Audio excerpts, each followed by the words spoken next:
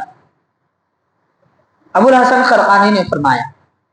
تو محمود غزنوی نے پوچھا کہ حضرت حضور پاک صلی اللہ علیہ وسلم کو دیکھنے والے کافر مشرک ابو جہل ابو لہب وہ ایمان نہیں لائے, تو بایزید بستامی کی ایسی کیا بات ہے کہ ان کو دیکھنے والے ایمان لائیں گے؟ تو ابو الحسن خرقانی رحمۃ اللہ علیہ نے فرمایا کہ بیٹا نبی پاک علیہ الصلوۃ والسلام کو ابو جہل نے, ابو لہب نے, دوسرے مشرکوں نے محمد بن عبداللہ کی نظر سے دیکھا تھا. انہوں نے محمد الرسول اللہ کے مقام سے نہیں دیکھا. اگر حضور کو وہ رسول اللہ کے طور پر دیکھتے تو ایمان لاتے. انہوں نے یہ سمجھا کہ یہ ہمارے جیسے انسان ہیں, عرب میں پیدا ہوئے, قریش کے خاندان میں آئے, یہ سمجھ کر دیکھا تھا, اس لیے نہیں جانے نہیں پہچانے. تو پتا چلا دل کی آنکھ سے پردہ اٹھتا ہے تو حق نظر آتا ہے, سر کی آنکھوں سے تو لوگ بہت کچھ دیکھتے.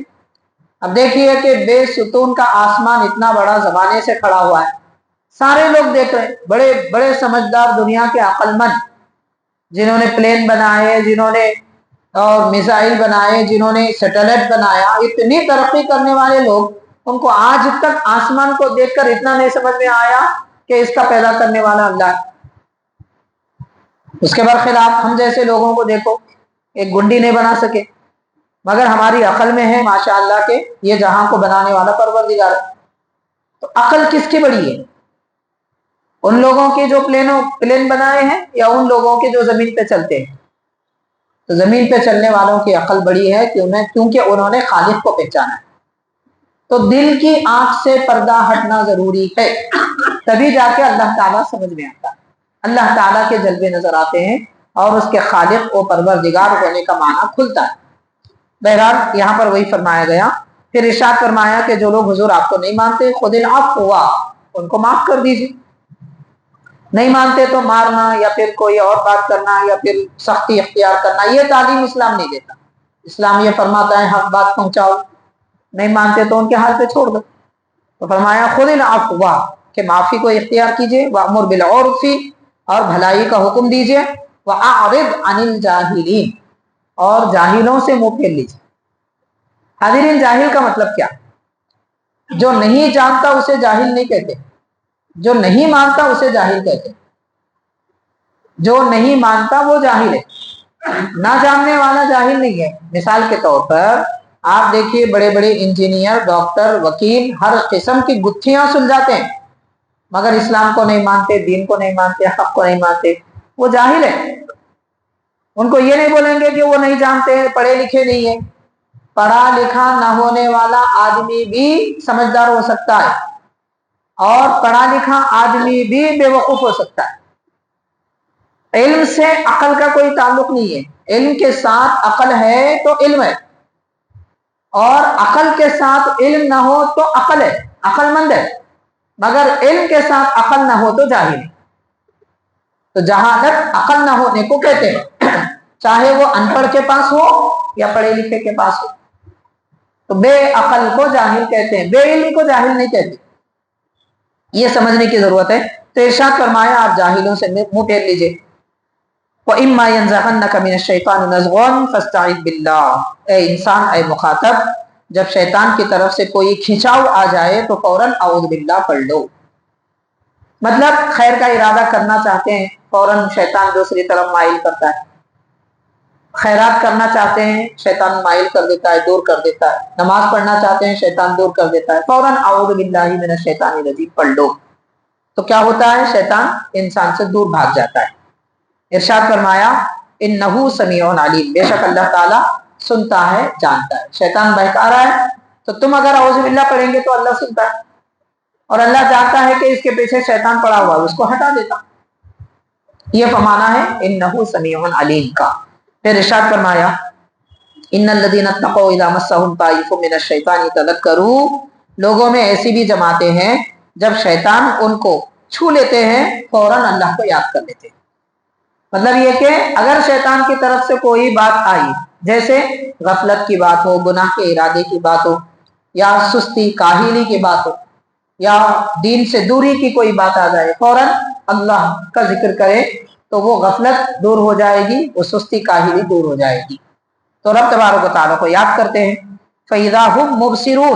ایسے لوگ دیکھنے والے، اگرچہ کہ وہ اندھے ہو، نظر نہ آتا ہو، مگر دیکھنے والے وہ لوگ ہیں جو جب شیطان کی طرف سے کوئی وسوسہ آتا ہے یا کوئی برائی آتی ہے تو فوراً اللہ تعالیٰ کو یاد کر لیتے ہیں.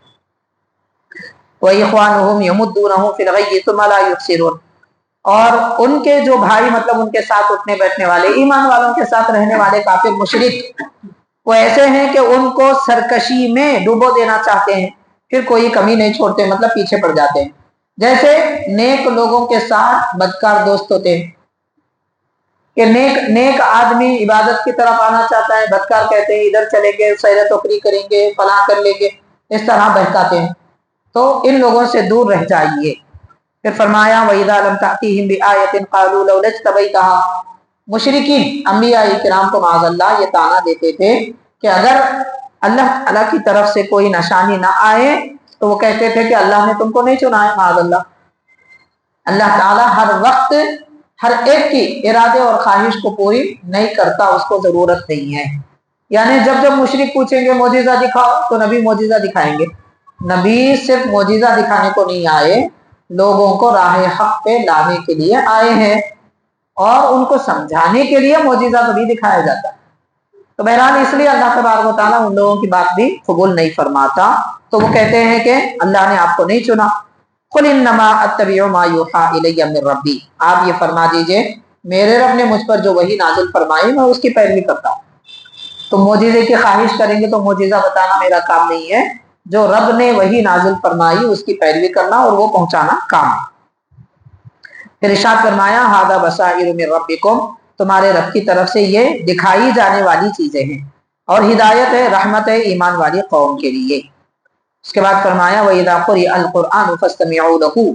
اے لوگوں جب قرآن پڑھا جائے تو غور سے سنو. تو قرآن پڑھنے پر غور سے سننے کا حکم کیوں دیا گیا؟ کہ جب نبی پاک علیہ الصلوۃ والسلام مشرکین مکہ کو جمع کر کے قرآن مجید سناتے، ابو جہل معاذ اللہ، ابو لہب سیٹیاں بجاتا تھا، سیٹیاں بجاتا تھا اور لوگوں کو روکتا تھا کہ لوگوں ان کی بات نہ سنو، اور تالیاں بجاتے تھے لوگ، آوازیں پکارے کرتے تھے کہ لوگ نہ سنیں. تو اس لیے ارشاد فرمایا جب قرآن پڑھا جائے تو غور سے سنو. یہ حکم کافروں کے لیے بھی ہے، یہ حکم ایمان والوں کے لیے بھی. اب یہاں ایک اہم ترین مسئلہ ہے، وہ یہ ہے کہ کیا